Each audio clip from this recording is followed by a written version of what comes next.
Welcome to Friday afternoon again, and what is a fairly regular live stream on Facebook. This will also be available on my blog, lynngreen.net, and as a Spotify podcast, so you can sample it that way too. I'm going to do something a little different today, in that I'm going to refer and comment on a blog that I put up less than 2 days ago.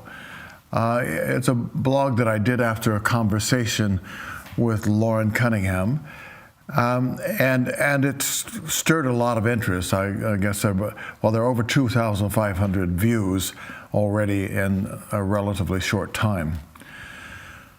But still, like always, these are my opinions that I'm talking about. I'm not speaking in any official capacity. I'm a long-term YWAMer, but this is not an official statement on behalf of YWAM. I want to remind you also that we're working on a series of leadership mentoring teachings that will be about 15 minutes a session, and we're going to trial these in the next few weeks, and then hopefully have them available very widely before long. But I'd like to come back to the blog that I did. But before I do, I want to read a passage of Scripture, which actually was my daily reading on the day that I put that out. And because this blog created a lot of response, lots of comments, and the vast majority are very helpful and positive, short, but some long positive ones. But I also got some fairly strong critical comments. And so I thought, that's the world we're living in today. And I think it's good to remind ourselves of what my daily reading was on that day out of Colossians 3. I want to remind myself of it because I kind of rise to challenges and I rise to confrontation, and that's my temperament. And if I'm not careful, I get involved in heated discussions that begin to convey the wrong spirit and can be damaging and hurtful. So I want to just remind myself and everybody who can take it to heart that in Colossians 3, Paul wrote about putting on our new nature in verse 10. And then he says this, and this particular verse, think of in the light of our tendency today to divide into sort of group identity, almost tribal groups, holding different views, being different races, different genders, different positions on political issues. And we kind of divide ourselves into almost warring tribes, especially in social media environments. And this is what Paul wrote. Remember, in this life, it doesn't matter if you are a Jew or a Gentile, circumcised or uncircumcised, barbaric, uncivilized, slave or free. Christ is all that matters, and he lives in all of us. So you see, that's our identity, and I want to make sure that my identity first is in Christ and with Christ. And I can have differences of opinion with people who are other believers, but we have the same primary identity. And so we are committed, I'll go on. We're committed to love each other, basically. But since God chose you to be the holy people he loves, you must clothe yourselves with tender-hearted mercy, kindness, humility, gentleness, and patience. Make allowance for each other's faults. So please, if my faults offend you, make allowance. N.T. Wright translates this in his New Testament for everyone as, be prepared to put up with anything. Forgive anyone who offends you. Remember, the Lord forgave you, so you must forgive others. Above all, clothe yourselves with love, which binds us all together in perfect harmony, and let the peace that comes from Christ rule in your hearts. So I wanted to read that out more for myself than anything else before I turn to this. And I don't want to imply that I got lots of harsh criticism. I didn't. But I had differences of opinion. I did get a little harsh criticism, and I want to say this, I really welcome differences of opinion. But if what you offer is just personal criticism, personal attacks without any other substance except, personal insults, I won't let those get posted. I'll post differences of opinion, but not just insults. And sadly, that almost seems to be the way things are done on a lot of what is social media today. Have you thought about that? I like it. It sort of struck me one day because I can sometimes be quite impatient with drivers who don't drive well, in my opinion, or who do something that I think endangers me and my passengers. And I can say things to the windscreen that I probably wouldn't say to their face. And I think social media is a bit that way, It provides a barrier between us and that person. And if you go up, even now in the blog, you might read some stuff and you think, well, would that person say that to Lauren personally face to face?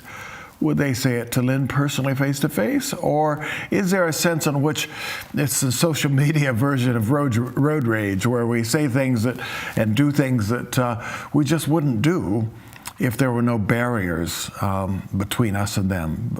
But, when we're cocooned in our car, we can be quite offensive. When we're cocooned in our online presence, and sometimes our identity isn't even known by the names we use as our title for when we're online, we can do some really ugly stuff that we wouldn't do otherwise. And I think that this thing of being clothed with humility and gentleness and kindness, having the attitude that Jesus had, as we go back to Philippians, really applies to online conversations as well.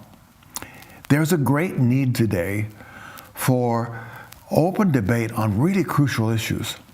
And I think because what Lauren said in his conversation and that I recorded, some of it impinged on political decisions and elements and sort of partisan views, it triggered all this, it triggered some of the harshness that characterized so much of the online conversations between left-wing and right-wing and extremists on both sides. And we just don't want to participate in that same spirit. But we do need open discussion and disagreements and differences of opinion, because that's how we move forward. That's how we learn. It really comes back to the idea, the scriptural idea that Paul particularly wrote about in 1 Corinthians 12, Romans 12, a bit in Ephesians, where he talks about body. We're all very different and we need one another, and it's when we're together and working together that we become really healthy. So let me sketch out what I said very briefly at the beginning of this blog. It originated from a conversation that we were having, a few of us, and Lauren was on it, Lauren and Darlene were on it, I was on it, and several other people. And we will often say, Lauren, do you have anything on your mind? Because he'll sit quietly, and then he spoke up, and he spoke with quite a lot of urgency, and he spoke sort of, it's probably half an hour or more into that particular online meeting. And then we had a break after about an hour. And Marty was sitting in the next room, and I turned that up for her so she could hear what Lauren was saying. She said, "Did you get the importance of that? Did you get how strongly Lauren felt about that? That needs to be captured." And I said, "Yeah, you're right. You're right." So when we got back online, I said to Lauren, maybe you could write that up or have somebody work with you to write that up. And he said, well, why don't you? You write pretty well. So I don't want to do that. I find writing to be really time-consuming and hard work to do it well. So, but by the end of that conversation, I thought, no, I've got to do that. So I got the notes that were taken by Dawn, who does the notes of those meetings, and I used that as a stimulant for my memory, and I wrote up the blog that you see. So that's where it came from. I then sent what I'd written to Lauren, and I asked him if he had any changes, and he wanted to make a couple of changes, which I did. And then I said, now, are you happy for this to go out in your name? He said, oh, you do it whatever you want to. You send it out in your name or my name. And I said, I don't, it doesn't bother me. I want to say this about Lauren. I've known him a long time. First met him, 55 years ago. And I know him really well. And Lauren and Darlene have done an absolutely amazing job of staying as low profile as is possible to have been the primary catalyst from a human perspective for such a massive global movement. They really have seen the wisdom of not developing a high-profile reputation.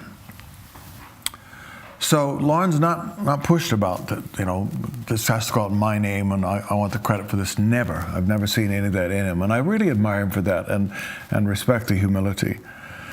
But he did want this message out and was happy for it to be written up. So here's some of the essence of it. I've got it here. This is exactly what's in my blog. And I want to go through some of it with you and make comments on it. The first thing he said is the time that we have for working and doing what God has commanded us to do is shortening, getting shorter.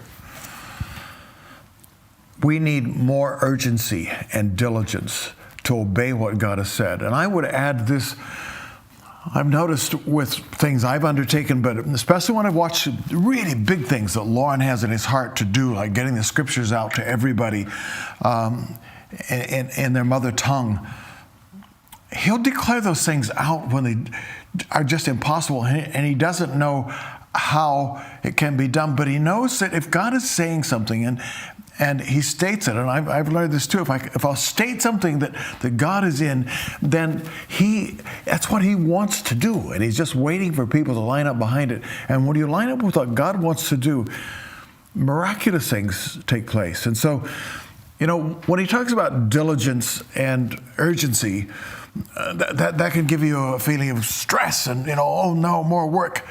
No, when we recognize what God's saying, we line up with that, he does more work than you could ever imagine. And we can stay in a place of rest, especially as Hebrews refers to it, while incredible things are going on around us. And we're expecting to accomplish huge things, but we're staying at rest. There's a big difference between rest and apathy. And, we all have, maybe not everybody, but I certainly have a tendency in me towards some apathy. And that's different than rest. Rest is an active believing God, but not taking on the anxiety of thinking, I have to do this. It's rather saying, I need to be walking daily, harnessed with the Holy Spirit, doing what God is doing. So time is short, getting shorter. And then the second thing he said is there is coming, and it's already more developed than we might think, a global attack on the Bible.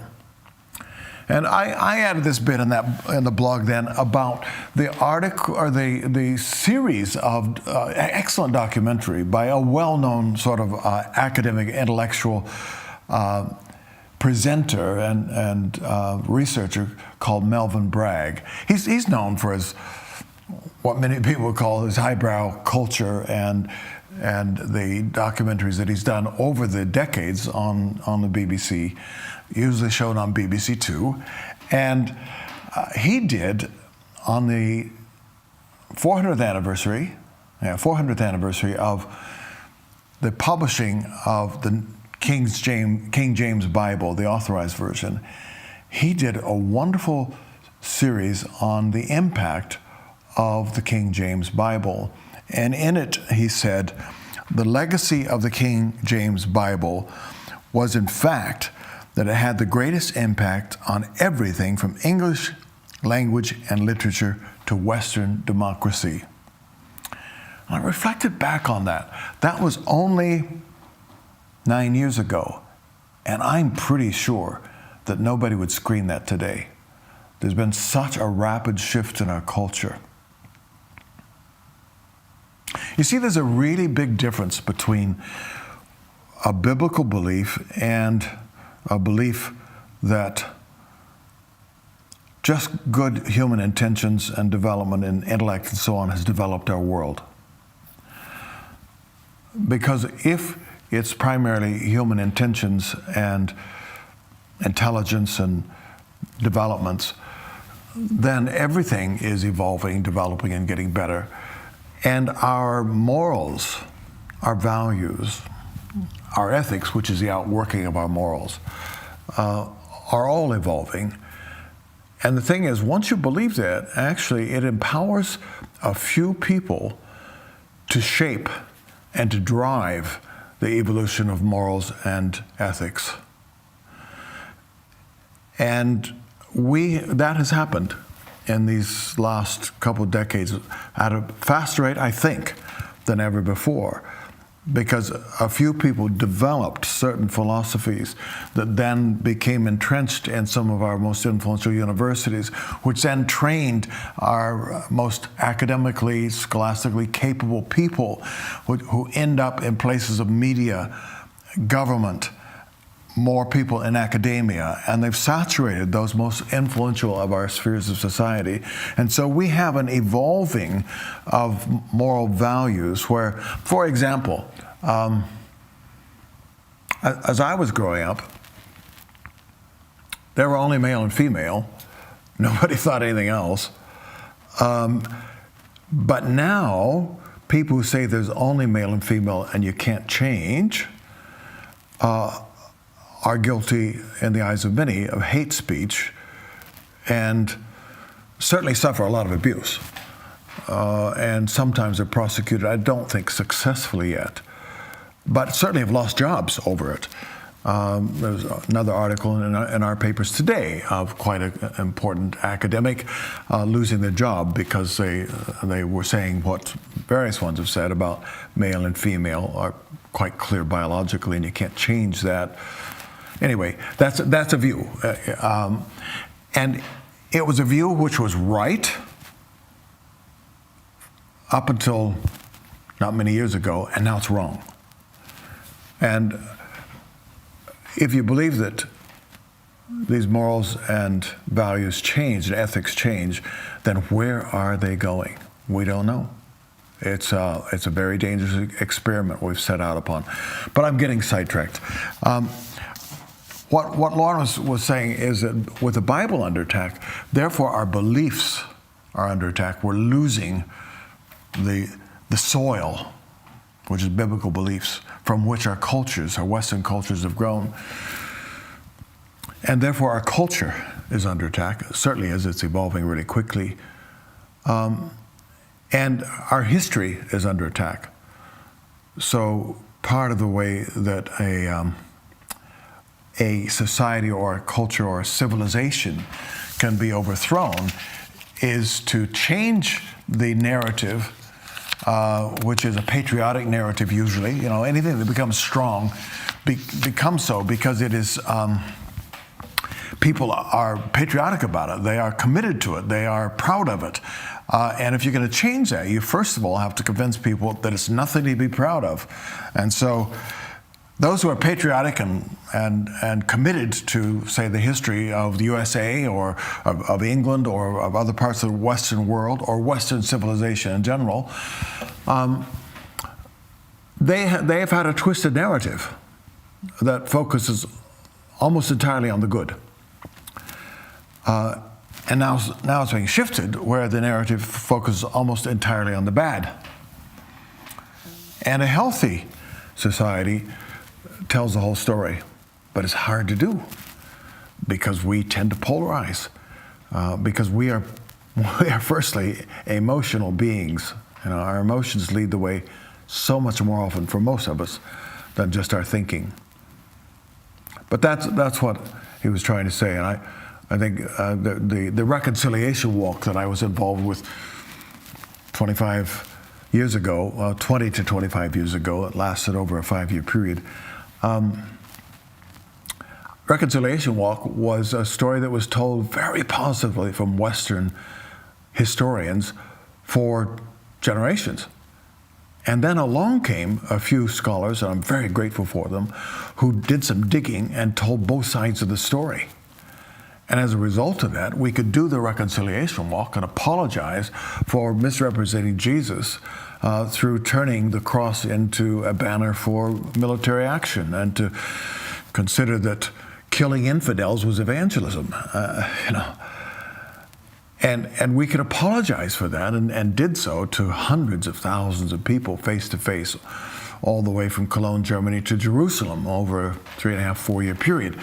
So when we tell both sides of the story, then it gives room for both sides of the argument to begin to understand that they are understood, and then you start getting rapprochement, and eventually you can come to real harmony. But when we just turn the story upside down from one that is unrealistically positive, rose-colored glasses, through to one that just focuses on the negative and the evilness of our history, then it divides us all into different camps, and that's kind of where we are today. So Lauren was saying we've got to work while it's daytime. Right now, we can see the trends quite easily, which is what he was talking about and I wrote about.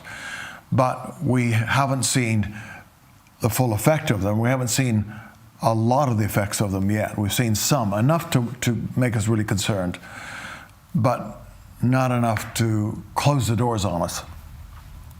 I want to say this too. I don't think that the prospering of the gospel is dependent upon Western values and what we know as democracy and freedom. We have to recognize that the church has grown the fastest numerically and in depth too during persecution, whether that was in the first 3 centuries or 3 and a little bit centuries, or whether it's in the 20th century and on into the 21st. Statistically, in terms of percentage of growth, the fastest growing church in history is amongst Iranians. It's amazing. And of course, they are heavily discriminated against, at least. And I think persecution isn't too strong a word in that case. But going back before that, the biggest growth numerically was the Chinese church between about 1952 or 3 and up to 1990 or so, all during the times when it was discriminated against, marginalized, and at times really heavily persecuted. And it grew and grew and grew and grew. So we don't have to fear that, but neither do we welcome it. And when we are standing up for freedom, it's not that we are demanding rights. It's just that, there was a time, as we well know from Western European history, when biblical beliefs were heavily persecuted, and people who believed the Bible as it's written and without it being sort of co-opted by government, by the state, by kings and queens and so on, when those kinds of people were called the radical reformers, and they were killed by the tens of thousands all over Western Europe, fled to the New World, and there set up an environment in which that persecution was never meant to recur. And there has been remarkable freedom since that time, and then that was an influence back into Western Europe. Now that's a way of reading history, I know that. But the fact is, so many of us who are critiquing that are critiquing it from the freedom that we have, from the actions of those people who suffered and risked so much to create freedom of religion, freedom of beliefs. So when we try to retain those, it's not that we become unchristian because we're demanding rights. No, it's because we recognize that freedom to worship as we wish is something that God wants for everybody, and we want to hold on to that. So we work while it's daytime. We went on to say that the pandemic that we have is certainly an issue, certainly something that needs a focus, but we've had more than a focus. We've had an absolute obsession with it. I tried to point out, and Lauren had said, and I added to it by pointing out that the year when I was graduating from junior college, there was a flu pandemic globally that killed a lot more people than have died of COVID. And before that, we have here on this property, because it was a children's home, we have a cemetery where children who died at this home were buried. And when you go down to that cemetery, you find that, boy, there are so many markers of children who died, children and teenagers and on into early 20s who died 1918, 1919, 1920 as a result of the great Spanish flu pandemic, which probably killed 20 times as many as COVID has so far. Now that's not to say we don't care about the deaths. That's just to say that oftentimes the fear is outsized, and the consequences, the measures that are being employed to stop it are having longer-term consequences, which in terms of just straight death, the number of people dying, will exceed the results of the COVID-19 crisis, because so many people with life-threatening and developing diseases, I think especially cancer and heart disease, but other things too, have not been getting hospital treatment because they've been afraid to go to hospital. Now that's a fact that we will have to cope with. And then as a result of so much loss of employment and therefore loss of income, therefore loss of tax revenue, there is almost certainly going to be cuts to our health care and our ability to provide care for those who are vulnerable in the years to come, that again may well outweigh the damage that has been caused thus far by COVID-19. Now, those are controversial statements I've just made, and some people watching this may get quite angry about that. But let's not get angry. Let's talk about those things.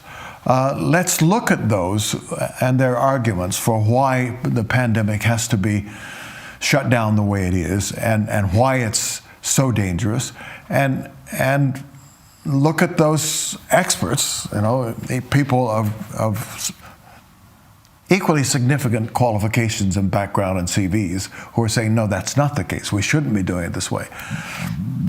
And recognize that at the moment, we don't know enough to know how to deal with this. Everything is experimental, and as we look back, we can always see mistakes.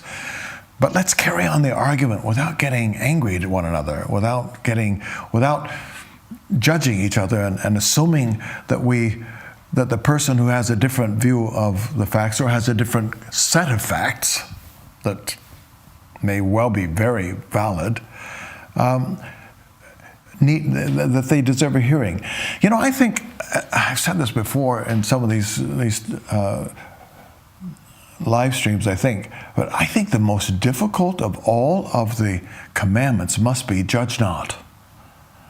Because we are so quick when we disagree with somebody to judge them as having bad motives. Let's listen to one another and not judge the motives. Now, that leads to one controversial subject after another. The question of the vaccination, the vaccine. Will it save us? It might. How am I doing for time? Almost out. And I think it'll be really helpful for a lot of people. The risk of it is it does offer another mechanism for more extreme control. We have allowed, and I'm not saying it's wrong, we have allowed government to put restrictions on us right now, which if you had simply described them a year or two ago, we would have said no, our government wouldn't do that, and neither would it be allowed. again, I'm not saying it's wrong. I'm just saying you see how quickly we can lose freedoms and think it's normal. Have we lost more freedoms than we should? Well, that's worth debating, and I don't have anybody here to debate with. We don't have much more time. But we need to ask that question. And if we require a certificate of vaccination to travel anywhere out of our immediate area, is that something that we should allow?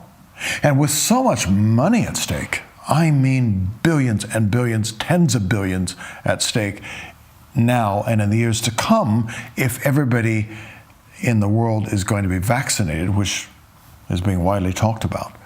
With so much money involved, can this be anything but corrupt?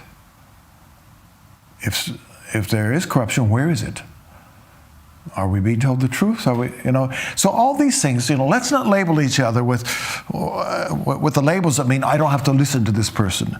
These are important things that we've got to keep thinking about, talking about, praying about, and asking the Lord what to do about as biblical Christians. And all that leads to, and I'll cut this short, all that leads to the question of whether or not this could be used to empower the New World Order. And I finish by saying, ooh, that's a phrase that a lot of people will scoff at. See, I grew up with the idea of the imminent return of Jesus and the rapture, and especially in 1967 when I was, first year into college. And we had the 67 war. And the 67 war resulted in the Jews taking the old city of Jerusalem back. And there were people who were reading their Bibles in such a way to say that when that happens, then Jesus returns right away. And then went through the time where we had the 73 war, and some of my friends were stuck in Jerusalem over that time, and they returned saying, boy, this is Ezekiel, 37 and 38 or 39 in there with Gog and Magog.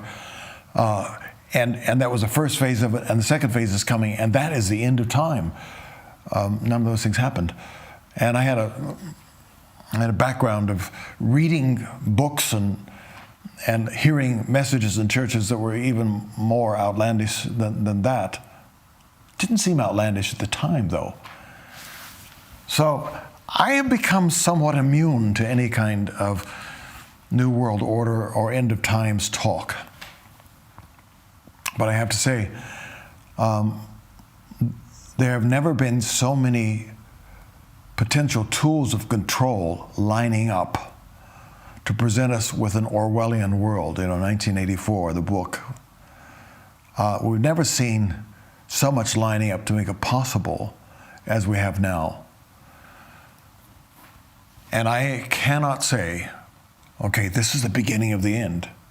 I don't want to say that. I'm not going to say we don't have much time in this world left. I'm not saying that.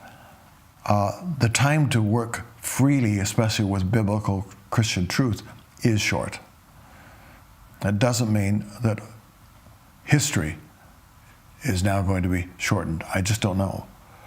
But all these things let us discuss in an attitude of respect for one another, searching the scriptures, praying with each other, staying friends, even when we disagree.